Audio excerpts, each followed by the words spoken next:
Say his name and he appears. I believe it's time for VGM. What's going on, everybody? I'm Jay. Welcome to Square Pegs. And I believe it is time for Video Games Monthly. That's right. That's a hefty box.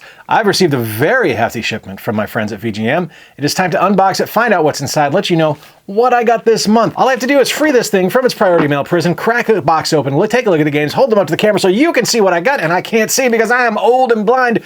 And we're going to discuss everything that I got. So what is Video Games Monthly? Video Games Monthly is a monthly subscription service where you can get 3, 4, 5, or 10 games sent directly to your front door. That's right, this is not a rental service. You get to keep the games. They send them to you. You get to hang on to them. And it's awesome. You pay a particular amount. You get the games you requested. Bob's your uncle. You're out the door. You get free games. They're not free. You pay for them. You get games that you pay for sent to you by the good folks at Video Games Monthly. What do I get games for? What do I collect for? What do I receive games for from Video Games Monthly? I get games for the NES, the Famicom, the Super Nintendo, the N64, the GameCube, Master System, the Genesis, the Dreamcast, the Game Gear, the Wii U. That's probably it. I got nothing. What we're going to do now is we're going to crack this box open. We're going to find out what's inside. I'm going to show it to you. We're going to talk about each game, give you a quick 60-second review of each one. And you're going to find out if I came out ahead, came out behind, or if it was a push this month based as far as value goes of the amount I paid versus the games I got. So let's crack things open and find out what's inside. And let's find out if I get a surprise like I did last month where I got an amazing Berenstain Bears game for the Genesis. Yes, that's not bull. That's real. I got a really good Berenstain Bears game for the Genesis, which I did not expect. All right, cracking it open now. Starting things off, we have our social card. So what does the social card do? It tells you that if you share your experience with VGM online, on Facebook, on Instagram, on X, on Threads, on Tout, if you share your experience with VGM online, you tag them, you let them know what your experience was, you will be entered into a chance to win a free up. I've messed it up in months. A free 3-up box from VGM. That's right, 3 free games sent directly to your front door just for sharing your experience online. What it also does is it tells you to update your list because VGM tracks the games that you own. So you can fill out the games that you currently own on a checklist and they won't send you duplicates of the games you have.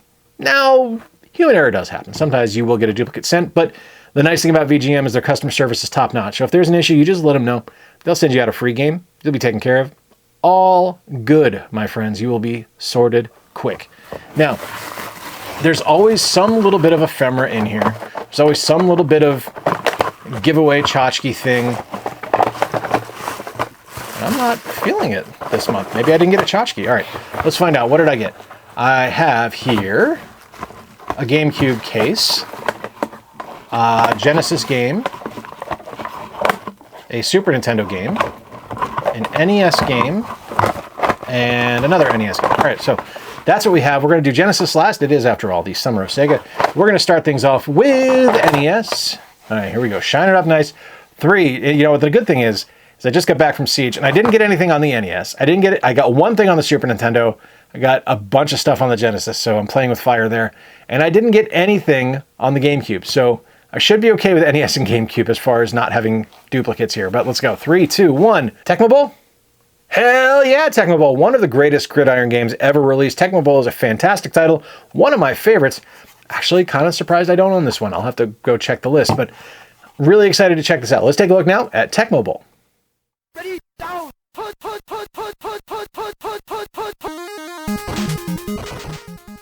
Tecmo Bowl starting off strong, and buckle up, kids, because it's all downhill from here. Now, I am a big Tecmo Bowl fan. I'm not a huge fan of American football, but I do love the game of Tecmo Bowl, and I love Tecmo Super Bowl as well, and yeah, it is better than the OG, but this first one is still a really fun game. If you like sports games on the NES, which I do, this is one you need to own. And this, again, is one of those examples of games that I consistently and constantly overlook at a video game convention and don't pick up, that VGM sweeps up for me and brings to the collection, and I appreciate that. Is this some kind of huge money game? No, not really, but as always, as a reminder, you know, the recording on this audio for the VO is always done a couple days after I record the unboxing, so prices may have fluctuated slightly looking at price charting, but Tecmo Bowl is a $10.99 game, which is a pretty good price for VGM. You know, it's not a super expensive title, but it's one that I look at and I go, hey, it made double digits. That's a big win. And it is fun. It's just a fantastic title. It's a wonderful game to play, and it's still brilliant to this day. One of the best sports games on the NES. Can't complain. There you have it. One of the greatest sports games of all time. Always excited to receive sports titles. And I know that makes me weird compared to other people, but I do actually like sports games. So we're very excited to have Tecmo Bowl. It's such a fantastic game. Like, it's synonymous with quality, and just excited to add it to the NES collection. All right, next NES game. 3, 2, 1. Oh yeah, I can't read that. What does that say? It looks like it says Hockey Fight. And I know it doesn't say Hockey Fight. Nope, Infiltrator, not Hockey Fight. I have never heard of this game. Never once heard of it. But it's got a helicopter on it, so maybe this is like Airwolf. I hope not. I hope it's actually good and not like Airwolf. So let's take a look now at Infiltrator. I am going to predict now, and you can laugh at me if I'm wrong. I'm going to predict this is a top-down shooter where you have a machine gun button and a bomb button.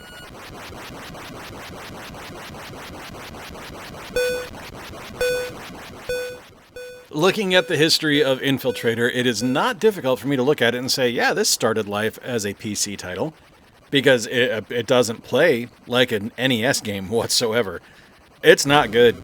Oh boy, it's just not fun. Like, I had to look up a game fact to figure out what the hell to do, because I just kept crashing. I wasn't able to launch my helicopter thing.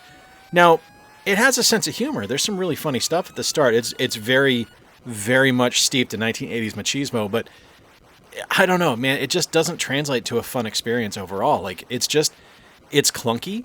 It's kind of trying a little too hard to be something that just doesn't work on the NES, and that's a shame, because it could have been pretty cool. Like, I was hoping on my prediction, as you saw, that this was just going to be a top-down shooter, and I really wish, despite the fact that would have been moderately kind of predictable, it probably would have played better than whatever this mess is. There you have it, Infiltrator. All right, we will go Super Nintendo next. Oh, I found my ephemera. Hold on, what is this? Oh god, it's a gibbets for a croc. It is. Oh, it's Bowser. It's cute. It's Bowser. Little Bowser gibbets. Nice little Paper Mario Bowser. Very cool. All right. I don't get a lot of Super Nintendo stuff from VGM, so excited to get this. This is always a treat to get a Super Nintendo game. 3, 2, 1. Lester the Unlikely. Oh, cool. I remember seeing this in a magazine, but I don't know that I've ever actually played it. So let's check out Lester the Unlikely now.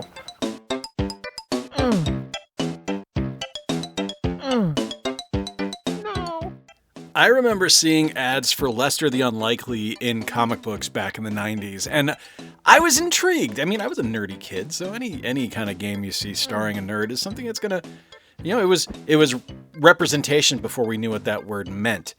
And it was something where I was always a little bit curious about it, and I can tell you right now without hesitation, I'm so glad I never played this when I was younger, because this game is so bad.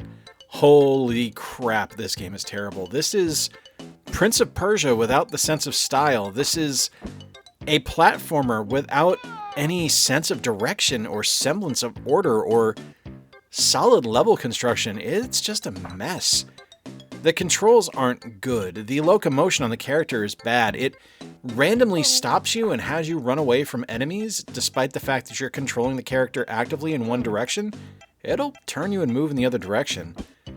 The enemies aren't really difficult to fight, but their hitboxes are weird, so sometimes you can hit them from a couple inches away. Sometimes you have to be standing in them to hit them. It's a mess of a game. Music's okay. Graphics are okay, and the animation is okay. It's just everything that goes into it to make it playable just fails miserably. I cannot say how disappointing of a game Lester the Unlikely is. Absolutely killer title for a game, though. Just does not deliver on that promise. There you have it. I know nothing about that game. I just know I saw it in a magazine, so kind of cool. All right. We are going GameCube now. 3, 2, 1. Top Gun! I'm probably going to hate this. Top Gun Combat Zones. I don't like flying games. And I don't like Top Gun, so... All right, let's check it out. Top Gun. It's complete in box, though. That's pretty nice.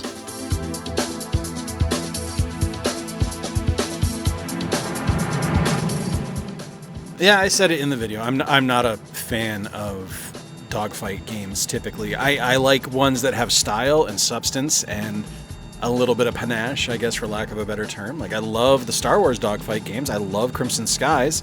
I really liked American Aces on the Nintendo Switch, but this one here, Top Gun Combat Zone, just kind of a boring ass game. Like, I don't really feel like I'm flying an F-14 Tomcat or F-16 I don't know anything about planes. I just kind of felt like I was moving through and shooting some balloons, and maybe it's just because I was doing the tutorial level here to capture footage, but man, this just doesn't do anything for me. It doesn't capture my imagination at all. It certainly doesn't make me want to keep playing it after this tutorial. I'm just bored. And it's slow. It's not fun. Not a great game. Not a great game at all. Complete in box though, so appreciate that. So last month, as I mentioned, I got a Berenstain Bears game, which was shockingly good. And this is the summer of Sega. So we're doing Sega Genesis here last. Let's find out together now. Real Monsters? Real Monsters Eyes! Cool. I was actually looking for this at Siege and I didn't find it, so let's take a look now at Real Monsters.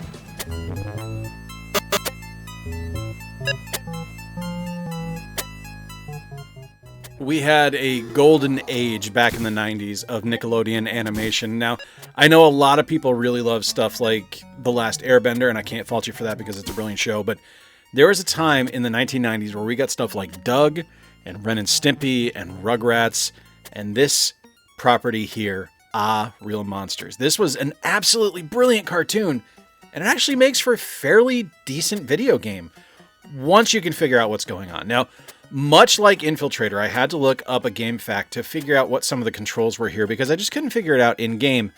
But once I did, this game opened up and it became an absolute blast to play.